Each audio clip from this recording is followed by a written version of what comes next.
Welcome to our Minuteman Moment, an Airman's podcast, a show designed to highlight what the 189th Airlift Wing and its airmen are doing for the communities around us, the state of Arkansas, and our nation. I'm Melody Daniel, and today we're joined by Major Tom Guillebeau and Staff Sergeant Heather Metzler from the 189th Safety Office. And we're talking about an innovative initiative that they've developed here at the Wing. Thanks for joining us, and please tell us a little about yourselves.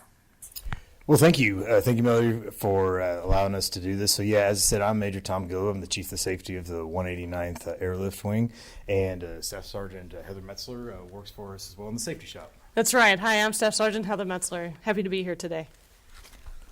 So we're here today to talk about the General Aviation Safety Cluster.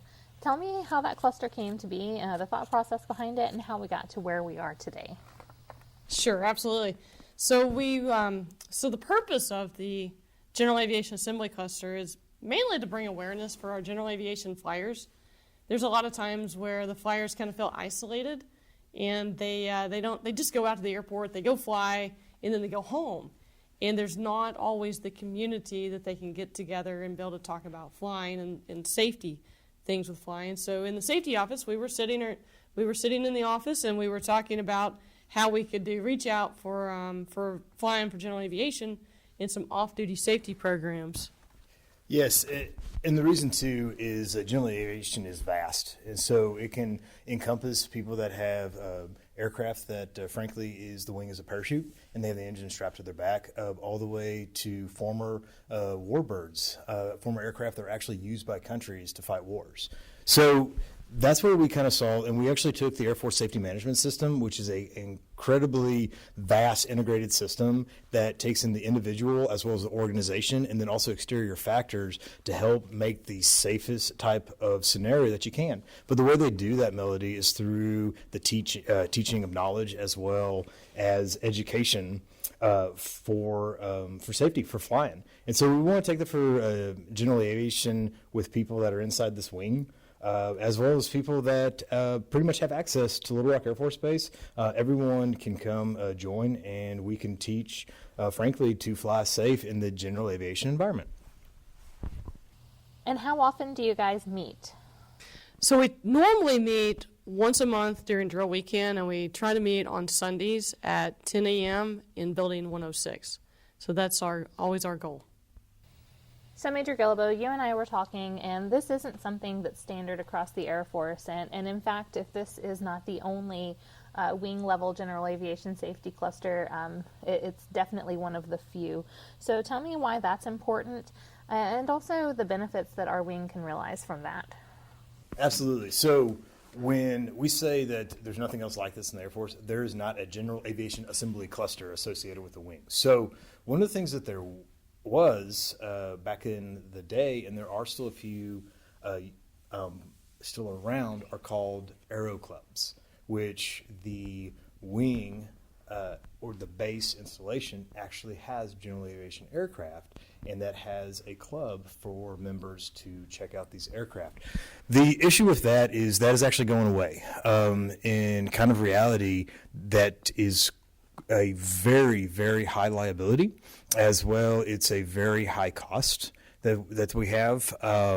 So what has happened, though, is people that enjoy flying in general aviation will still do it. They'll rent aircraft, they'll buy aircraft, and the need to still operate safely in that environment is still there. So that's what this the cluster allows people to do, is still get in an unofficial area and talk about how to actually fly these aircraft. So let's harp on safety for a little bit. Inside this general aviation group, there seems to be a broad range of experience and backgrounds. How do you prioritize safety as a focus when we know that inherently flying in aviation can be a very risky business? What is this cluster doing to make sure that people fight complacency in the course of their daily activities, and specifically regarding their aviation duties? Right, really what you're describing there is flight discipline, which we are both studying a book called Flight Discipline by Tony Kern. And you see a lot of discipline. We were just talking about that. The military builds that in, and it's built in so well you really don't even recognize that it's there until you've really started looking at it. But for general aviation pilots, they may not always have that discipline. And so for a military member that goes out and flies, they do have the discipline. It's in there, in them. They understand that. And then they may see some of their other folks in general aviation going, well, I can skip this today. I don't really need to do this today. And so what we're trying to do is try to just bring those two items together so that it's like, safety is safety, whether you're in the military or whether you're in the civilian world. We're still operating an aircraft and it still needs to be safe. We don't need to be complacent, and we need to continue to have good flight discipline. And that's a whole nother discussion right there, just talking about flight discipline. Absolutely. So you're saying y'all will come back for a flight discipline topic on the podcast? Actually, if you want, yeah. Because that totally integrates both military flying, because frankly, for aircrew, that is we get evaluated on flight discipline, and it's pass or fail. So someone told me a while back that it is the obligation of experienced pilots to make inexperienced pilots experienced. And that is, frankly, that's what we're doing. There are both militarily and civilian, there are pilots in this wing that work for, on the side, work for charter companies, own flight schools. There's airline pilots. There are mechanics. There are inspectors. There is a litany of experience out there. And then also we have people that just enjoy flying. And we have private pilots. We have student pilots, recreational pilots, drone pilots. And so this cluster is literally that. It's a cluster to get all this experience together and learn from each other and to make flying safe. One of the questions I wanted to ask was how this will impact safety long term outside of the obvious factors that we've already discussed. How long has this group been organized? Yeah. I guess our first meeting was February. Yeah. So a couple months, right? June? Well, I mean, it just all it's fun, so it all just blurs together. Right. And have you seen any improvements or impacts to safety since the inception of the General Aviation Group? It allows people to critically think. And it allows them, this is in the forefront because they're going to it as a group, and they're thinking about it. They're thinking about how are they flying, both militarily as well as in the general aviation rule, and I've seen that. I've seen people talking about information. I've seen people making better decisions when it comes to everything from weather to how their aircraft is operating. So that is it's the dissemination of knowledge. I've seen where it's built relationships too, because it's really important to have the relationship with other pilots and be comfortable with going, hey, I was doing this the other day and I'm kind of curious about whether this was safe or not, or I'm thinking about doing this. This is really what we want to be. I'm thinking about doing this and I need to know more about it. And so building those relationships and knowing who you can go to and feel comfortable doing that's helped a lot too. Relationships are one of the greatest aspects of successful organizations. A very good friend of mine has a saying that it's better to exchange business cards now and build relationships while everything is looking good than to try to build those relationships while we're overcoming a major incident, disaster or other type of crisis event. That being said, talk to me a little more about the other military aviation aspect we have in the state with our partners over at the 77th Theater Aviation Brigade. How would the addition of some rotary wing people benefit this aviation cluster? Absolutely. They are more than welcome. If you are able to get legitimately on Little Rock Air Force Base, you are welcome in this cluster. Do you currently have any rotary wing, anyone that represents rotary wing aircraft in the cluster? Oh, no. No, we don't. And that I know of. One drone pilot, I think. Yes, yeah, I think that's it. And I don't know if that drone's rotary or not, or even how that's classified. But maybe the next cluster they can actually teach that. I can learn something about it. Absolutely. So, given that it kind of seems like the 189th Airlift Wing is kind of the driving force behind this cluster, is it currently C-130 heavy, or are you already seeing a diverse group of aviation professionals? I don't know if we're really C-130 pilot heavy. I think No. we're pretty well balanced. Yeah. Oh, well, then talk about that. Just Absolutely. Yeah. There's that's the thing. So I guess C-130 pilot heavy. There's 3 of us, right? There's not very many. Right? Yeah. Most everybody is not a pilot in the military, and they're just a general aviation pilot. Okay, well, so Yeah. so definitely kind of expand on that a little bit. So I'm about to leave. Oh, okay, yeah. So then I will totally expand on that. Yeah, we'll expand on that. Yeah. yeah, I mean, just along. So how many people are in this cluster right About now? 27. Yeah. Wow. Okay. Yeah. And so the majority of those are actually general aviation. Yes, ma'am. Everybody's a general aviation pilot that's in it. Yes. 27. So, Wow. and that's just getting the word out. I mean, I know Yeah. this may get the word out even more and get more folks that Absolutely. are interested in it too. Yes, and kind of relating that to some of your questions, like how's it going to make this safe? That is why this is needed. People want to be safe. They want to learn more.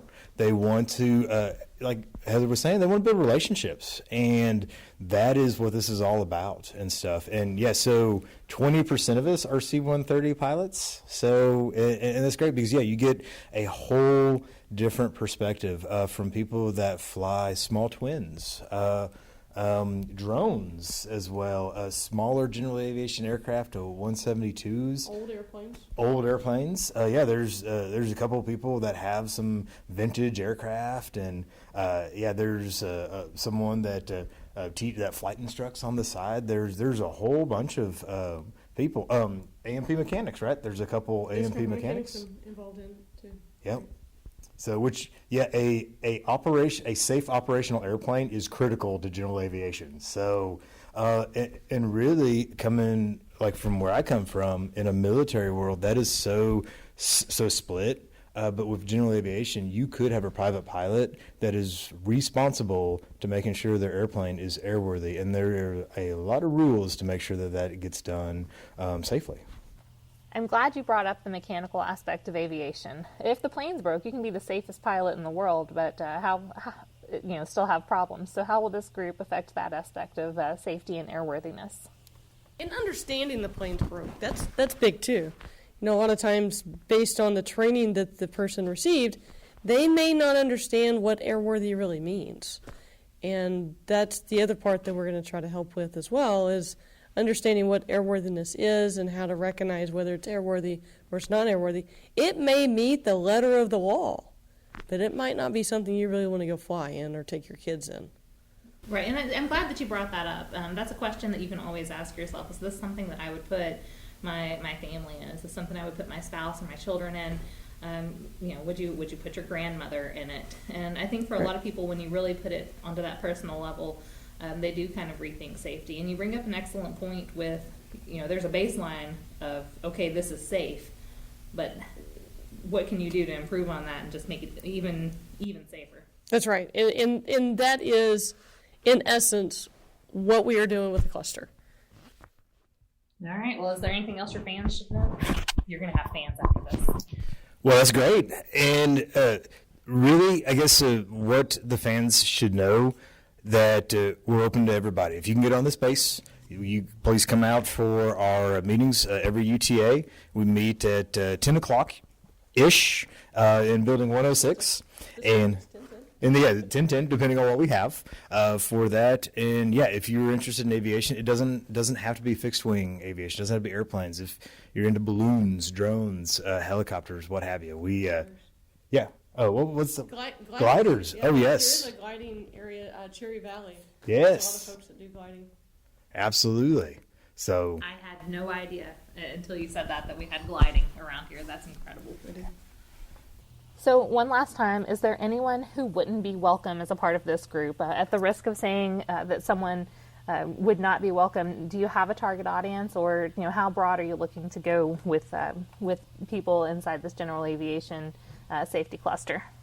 Man, I'm glad you said that. Everybody's welcome. If you are interested, and even if you're not interested, if you want to just hang out with us and have coffee and hear terms of aviation and stuff, specific general aviation, you're more than welcome. Well, thanks for joining us to talk about the General Aviation Safety Cluster. This is, I think, going to be a wonderful benefit to the wing, and I'm so happy that we were able to discuss this during the month of June. Hey, Melody, thanks for having us today. And yes, if anyone wants to join the 189th Airlift Wing General Aviation Assembly Cluster, you can contact me, Major Tom Gillibo, at 501-987-7827, or send me an email on the Global. Again, thanks again for having us. So especially thanks to everyone who is out there listening to this podcast. We're really excited about this new platform that we're going to be using at the 189th Airlift Wing, and we can't wait to talk to you next time. Our Minuteman Podcast, an Airman's podcast, broadcasts information about the 189th Airlift Wing, our airmen, and their contributions to our local communities and beyond. We are mission-ready airmen providing premier training to the C-130 and cyber enterprises, capitalizing on partnerships to support the state and defend the nation. Our vision is to be a diverse family of airmen, dedicated, adaptive, and empowered to lead.